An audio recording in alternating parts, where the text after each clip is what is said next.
The idea began not in a burst of revelation, but in a long silence, one that had been growing louder with each passing year. By the time we formed the team, the silence had already become a kind of background radiation in the field of astrophysics, the Fermi Paradox. If the universe was so vast, so ancient, so teeming with possibilities, where was everyone? We were 5 scientists, not the first to ask and certainly not the last, but perhaps the first to take the question personally. Our group came together at a quiet observatory in the Atacama Desert, surrounded by wind-blasted ridges and far from the distortion of cities. Officially, we were part of an international research initiative to catalog potential biosignatures from exoplanets using deep-spectrum arrays. Unofficially, we were obsessed. Each of us had grown tired of the excuses, the hand-waving, the endless talk of the great filter or self-destructive civilizations, or they're just too alien to recognize. We wanted to know, and we were willing to dig in until we either found the answer or ruled it out with brutal certainty. I remember the day we arrived. It was dry as bone, sky like brushed steel. We unpacked our gear, ran system checks, and claimed our tiny concrete sleeping quarters with metal-framed beds and whisper-thin walls. The whole place buzzed with the soft thrum of machines working harder than any of us. Telescopes tracked targets with slow mechanical grace. Computers chewed through petabytes of archived radio scans. A quiet hum of expectation hung over everything. I was the senior radio astronomer, Roderick Wilson. Lydia handled data architecture and machine learning signal filters. Tomas was a planetary geochemist with a taste for philosophy. Lena specialized in exoplanet atmospheres and biosignatures. And Jackson was the wild card, a theoretical physicist with an intuitive, almost reckless mind. He saw patterns before we saw noise. We started small, rerunning archival SETI data with new signal processing tools, scrubbing background galactic noise with updated machine learning algorithms. Nothing dramatic, just careful, steady work. Late nights reviewing spike anomalies, cross-referencing candidate signals with satellite interference databases, filtering out earthbound noise from rogue radar pings and burst transmissions from old satellites. And still, silence. Not the comfortable silence of peace, but something colder, a kind of emptiness that began to feel pointed. "Maybe this is it," Jackson said one night, nursing a cup of instant coffee at the edge of the control room. "Maybe the silence is the answer. Maybe we're alone." "You're too early to say that," Lydia replied, eyes locked on a scrolling wall of spectrographs. "We haven't even looked properly." Jackson shrugged. "The odds of being first, here and now in this corner of the galaxy, it's vanishingly small." And yet, nothing. No Dyson spheres, no comms traffic, no obvious astro-engineering, just stars, gas, rocks. I leaned back in my chair, listening. I'd heard this debate before, from students, professors, online forums, conferences. But out here, under the stars, it felt different, closer, more urgent. That night I couldn't sleep. I stepped outside, into the brittle cold of desert starlight, and looked up. The Milky Way arced overhead in silence, thick with light and questions. The kind of sky that makes you feel microscopic and enormous at once. We were days into our deep time scan initiative, scanning long-faded signals from nearby solar systems, attempting to reconstruct potential civilization curves through atmospheric shifts and radiation anomalies. Our approach was novel. Instead of waiting for a ping, we were searching for the footprints of civilizations that might have long gone dark. Atmospheric decay signatures, sudden planetary chemical changes, artificial energy spectra.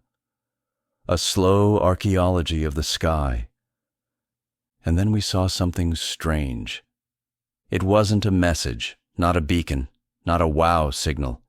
It was a missing pattern, an expected planetary methane surge in a sun-like system, 34 light-years away, that had simply stopped, as if something had halted it, artificially. A world that had all the signs of a biosphere, suddenly flatlining over a 30-year window. Lydia ran the numbers 3 times.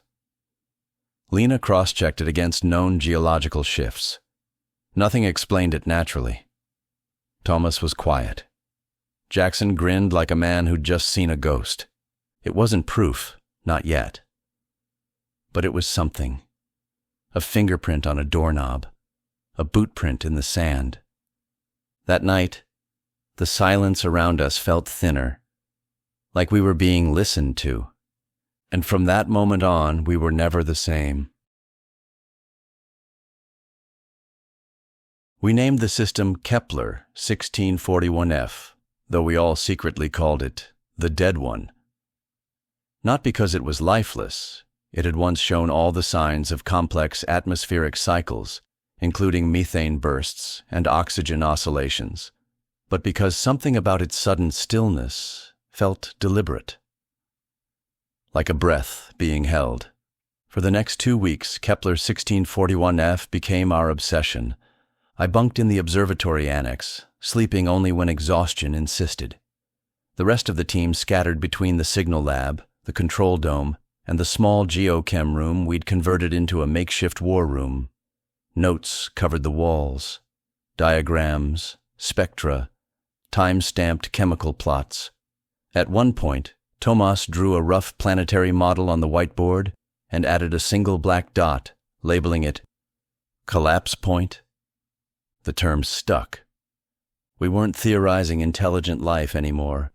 We were tracking extinction, but not the slow kind. No fossil record, no tectonic reversal, no gamma burst from the local star. It was as if the planet's entire biosphere had been disrupted on a timescale no natural force could explain. Industrial failures? Lena asked during one of our nightly breakdown sessions. Planetary geoengineering gone wrong? Tomas shook his head. Too clean. The methane drop-off is too smooth, too linear, as if someone dialed the biosphere down. And who does that? Lydia muttered. No one answered. By the 3rd week, Jackson was pacing more than he was thinking. He kept returning to the question no one wanted to ask. What if this is what happens to all advanced civilizations? They survive long enough to touch the edges of their biosphere. And then, out of arrogance or accident, they erase themselves, quietly, efficiently. No explosions, no debris, just absence. It was the old great filter theory, of course, but we were staring at it in real time, or rather, staring at where life used to be. I started reviewing other candidates. Quiet systems, exoplanets we'd logged as potentially habitable years ago but never followed up on. I compiled a list of 43 systems with early biosignature potential, then narrowed it down to 11 with patterns resembling Kepler 1641F. Of those, 6 had flatlined in similar ways, subtle shifts in atmospheric chemistry that screamed unnatural intervention. Too quick, too complete, too controlled. Lena caught the same trend independently. When she brought it to the table, I didn't say anything, just showed her my shortlist. Our columns matched, almost exactly. Either we're seeing a statistical fluke, she said slowly, or this is a graveyard trail. She didn't say it out loud, but I knew what she meant. If life was common, but lasting life was rare, then intelligent civilizations might light up briefly across the stars, only to vanish in a century or two. Thomas didn't buy it. You're still assuming we'd be able to detect them. Maybe they've moved beyond chemical signatures. Maybe they're post-biological. Maybe they don't want to be seen. That was Jackson's cue. Or maybe they realized the same thing we're just now starting to understand. Broadcasting yourself is suicide. You shout into the dark and you never know who's listening. The idea had been floated before. Cosmic quarantine. Not imposed from above, but a survival instinct. You learn to go quiet, stay low, encrypt everything, build inward, and never ever respond to unknown signals. The thought chilled me. Because what if the silence wasn't a mystery, but a warning? That night, I sat alone with a noise-filtered stream of data from Kepler 1641f, watching the numbers roll by like a slow eulogy. I couldn't sleep. The desert wind scraped along the walls like static. The power flickered once, just enough to kill the overhead light. In the dark, I whispered to the empty room, "Are we next?" No one answered. Of course they didn't. The silence wasn't just between stars anymore. It was seeping into us, into the way we spoke, the way we thought. The camaraderie we'd built at the start had begun to fray. Conversations shortened. Meals were skipped. We were drifting, not from our work, but from each other. By the end of the month, we weren't 5 scientists anymore. We were 5 theories, 5 suspicions, 5 different reactions to the same dreadful truth. There may have been many civilizations out there, but none of them are speaking anymore. The shift came quietly, like most things in our line of work. One day we were poring over dead planets and the faint echoes of biospheres long extinguished. The next, we were building something new, something desperate. A machine not designed to send, but to listen deeper than any array before it. Lydia called it the Umbra Stack, a multi-layered analysis engine that fused raw telemetry with deep recursive models trained on biological, chemical, and artificial patterns. It wasn't a telescope. It wasn't an antenna. It was a digital clairvoyant, designed not to spot what was there, but what should have been, and what conspicuously wasn't. It began as a side project, a way to cope, maybe. But the more Lydia worked, the more we all leaned in. Thomas fed it planetary decay curves. Lena trained it on Earth's own atmospheric history, from pre-industrial chaos to modern climate distortions. Jackson introduced unpredictable noise into its neural layers, forcing it to learn around chaos, like life does. I fed it silence. That is, I taught it to expect the unexpected absence. Not just quiet stars, but stars that should have screamed. Planetary systems that had every statistical reason to harbor chatter, energy, movement, and yet radiated nothing but uniform emptiness. Dead zones that didn't feel natural. And Umbra noticed something. It began highlighting clusters. Not spatial clusters, but temporal ones. Worlds that had all shown signs of collapse or retreat within similar windows of time, within a few hundred years of one another, despite being light years apart. Lena stared at the visualization for minutes. That can't be coincidence. But it wasn't just the timing, it was the order. Umbra was mapping a wave, a loose but discernible pattern. Biospheres rising, peaking, silencing, like falling dominoes across galactic time. The leading edge of the wave was moving toward us. At first we rejected it, ran the simulation again, adjusted for bias, filtered the filters. But every time, Umbra returned to the same conclusion. Something had triggered a synchronized retreat, collapse, or silence across dozens of viable systems. And the trajectory was not random. That night I sat on the roof of the West Annex with Jackson. The stars above were brilliant, endless, uncaring. He didn't say much, just stared. After a while he broke the silence. "I think we're looking at a cultural immune response." I turned to him. "Say again?" Imagine a galactic society, he said, not as a single race, but as an emergent behavior. Civilizations rise, some become reckless. They broadcast, build megastructures, expand fast. And then something responds, not necessarily malicious, just corrective. Like pruning a tree? He nodded. Or like a fever burning out an infection. What we're seeing might not be an invasion or a war. Just cleanup. It sounded insane, but the data wasn't denying it. Tomas hated the idea. That's anthropomorphizing the galaxy, he barked in one of our rare group meetings. You're treating the cosmos like an organism with intent. It's a statistical fluke, a clustering illusion. And if it isn't? Lydia asked. No one answered. The mood shifted after that. We stopped talking about contact, stopped dreaming of first transmission or golden records drifting through alien skies. Even the term extraterrestrial life started to feel like a relic. We weren't looking for neighbors anymore. We were mapping an old crime scene. And worse, we began to suspect that the killer wasn't them. It wasn't war or nanotech or rogue AI. It wasn't invaders or ancient warnings etched in stone. It was us. Civilization itself.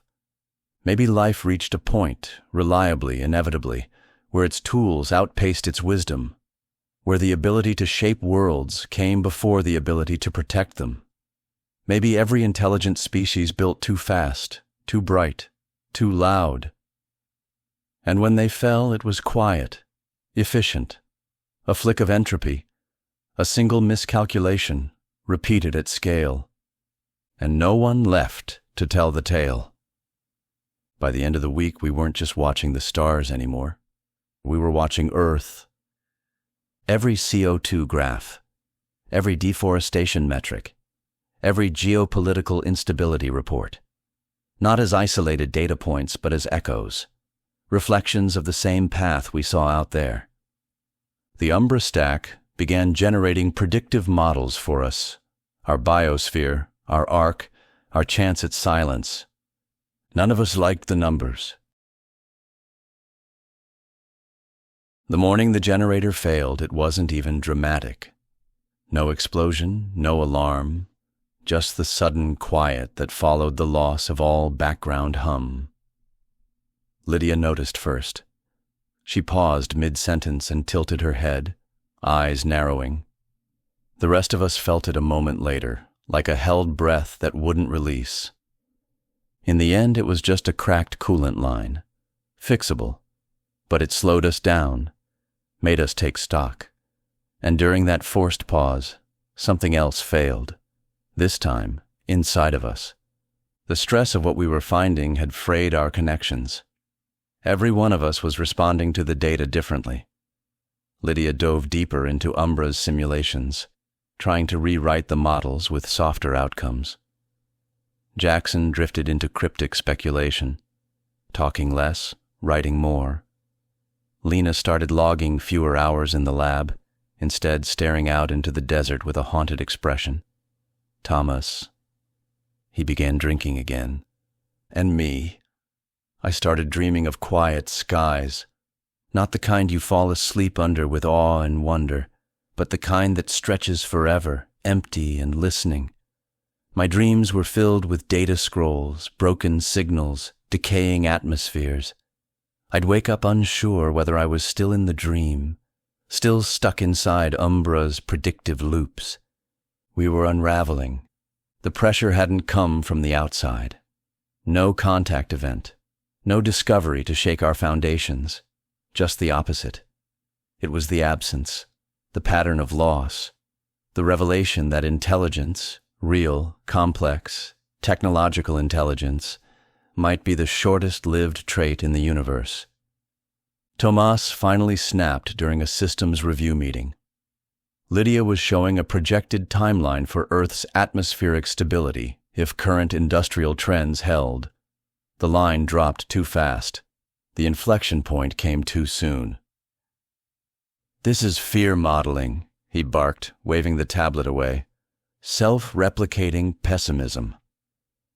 It's based on real data, Lydia replied calmly. Verified sources. Then your sources are wrong. We're not them.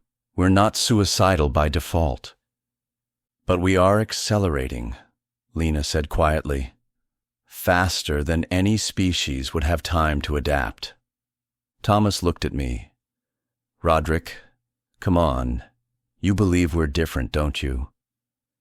I didn't answer right away, not because I didn't have a response, but because I didn't trust it anymore. I used to, I said. He didn't speak to me for the next 3 days. In that time, Lydia began working in isolation, shielding parts of Umbra's processing layers from us. Said she was refining noise tolerance, but I knew better. She was building a wall, protecting herself from the feedback loops, from Jackson's increasingly dark interpretations, from Thomas's rejection of the whole premise. And yet, even in that division, we kept going. Habit, maybe, or fear. The kind of fear that sinks into your bones and becomes indistinguishable from resolve. Then came the anomaly, a narrowband radio signal, unmodulated, from the direction of one of the dead systems we'd marked early on, Zeta Reticuli. It was faint, a pulse really, repeating once every 131 seconds. Lena was the one who found it. Her hands were trembling as she called us into the control room. The spectrograph showed the blip, weak, clean, regular, a heartbeat. Is it real? I asked. Lydia ran a spatial triangulation and nodded. It's not us, not a satellite reflection, originates from deep space. Could be old, could be relic tech. Thomas leaned over the console, expression shifting. Hope? Vindication? Jackson didn't look away from the screen. Or it's bait. We watched the signal pulse for over an hour. No variation, no message, just presence, undeniable and unexplained. If this is artificial, Lydia said, it's the first thing we've found that didn't end in silence. It should have been a breakthrough, a moment of triumph. But all I felt was dread, because whatever was sending it wasn't saying anything. No code, no language, just existence. The bare minimum signal to say, I am here. And something about that terrified me more than all the silent systems we'd catalogued, because it felt like a decoy, a last whisper from a civilization that had already fallen, trying to be heard, but not understood. Jackson closed his notebook and stood. We're too late, he said quietly. We're always too late. No one spoke. The observatory, once a place of wonder and possibility, now felt like a listening post on the edge of a battlefield long since abandoned. And every night, Umbra's forecasts became shorter. Not because the future was clearer, but because there was less of it left. By the 6th month, the desert winds had worn grooves into the observatory's outer walls. Fine dust crept through every seam, every latch, coating our consoles in a thin, persistent film. We kept wiping it away, but it always returned, like time itself, slowly erasing the things we built. Umbra's forecasts had turned inward. After cataloging more than a dozen faded civilizations, the machine had nothing new to learn from the stars. Its attention, guided by Lydia's newest neural directives, focused now on Earth. On us. And what began as a theoretical exercise in cosmic sociology had become a quiet obituary in progress. Projected timelines, collapse curves, tipping points in climate, energy, trust. The numbers were converging. Different models, different variables, but all ending within the same window, 90 to 120 years. Give or take a few decades of denial, I'd stopped sleeping regularly. Not out of urgency, but from a kind of arrested grief. like watching a train wreck in slow motion and knowing your hands aren't on the brakes. Tomas had left. Packed up his things in the middle of the night without a word. Left a single note folded on my terminal. Maybe silence is mercy. I never heard from him again. Lena followed 2 weeks later. She didn't leave a note, but her final search query remained open on her console. Can entropy be reversed in living systems? Jackson stayed, but in pieces. He was gaunt, hard to talk to. He walked the perimeter at night, sketchbook in hand, mumbling ideas that trailed off mid-thought. He no longer theorized about distant civilizations, only about us. How we might compress what's left of human knowledge into signals for deep time storage, where we might bury the Umbra stack to protect it from the collapse it predicted. Lydia was the last to falter. I found her asleep one morning in the cold server room, curled under a thermal blanket beside Umbra's core. She'd written pages of code in her last session.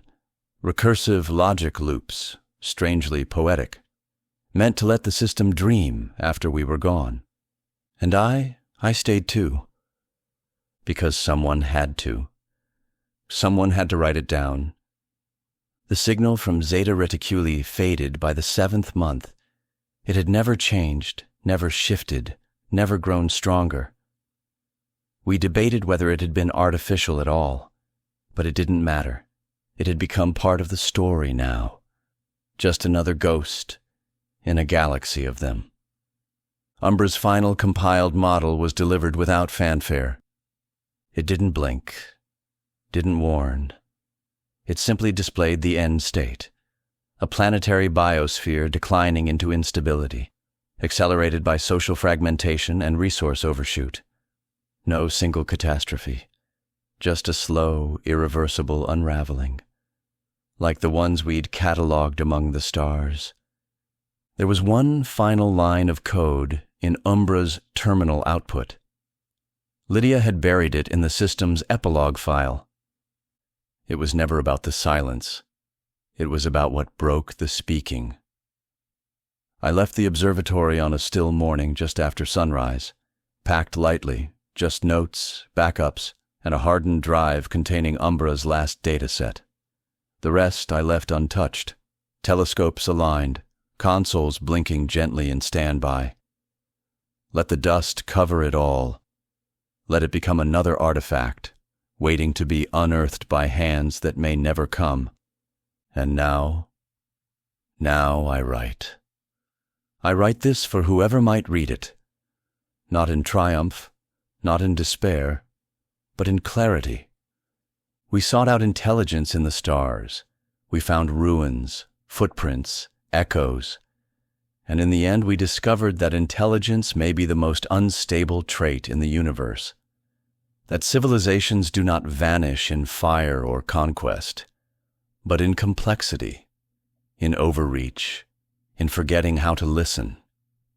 The Fermi Paradox was never a mystery. It was a mirror. And in that reflection, we saw the truth. The silence is not waiting to be filled. It's warning us to stop speaking.